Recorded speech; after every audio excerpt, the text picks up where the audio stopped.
Stove వెలిగించి cooker పెట్టి oil వేసి జీలకర్ర ఆవాలు వేసుకుంటున్నాను. ఒకసారి కలుపుకున్నాం. గురువాకు పులగూరలకు కావాల్సిన ఇంగ్రీడియంట్స్: గురువాకు, పల్లీలు, పచ్చిమిర్చి, వెల్లుల్లి, ఆనియన్, టమాటా, ఆనియన్స్ వేసుకుంటున్నాను. ఇప్పుడు ఇందులో గార్లిక్ వేసుకుంటున్నాను, అంటే వెల్లుల్లి వేసుకుంటున్నాను ఫ్రెండ్స్. ఆనియన్స్, వెల్లుల్లి,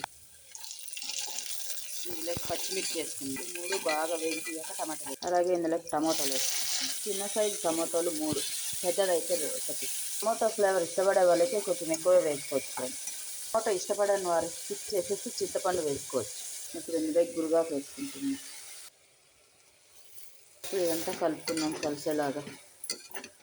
ఇదంతా ఒకసారి కలుపుకుంటున్నాం. టమాటో పులుపు అవన్నీ ఆకుకూర పట్టేలాగా. ఇప్పుడు ఇందులో పల్లీలు ఇష్టపడే వాళ్ళు అయితే కొంచెం ఎక్కువ వేసుకోండి, లేని వాళ్ళు అలసందలు వేసుకోండి. పల్లీలు ఇష్టం లేని వాళ్ళు అలసందలు వేసుకోండి, టేస్ట్ చాలా బాగుంటాయి. అలసందలు వేసుకున్న, పల్లీలు వేసుకున్నాం.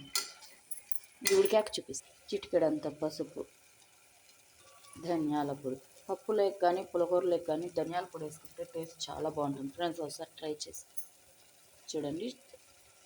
మళ్ళీ మీరే చేసుకొని తింటారు పప్పులోకి. నాకు అంత సరిగ్గా మాట్లాడడం రాదు ఫ్రెండ్స్, తప్పుగా అనుకోకండి. క్లియర్గా చెప్పడం.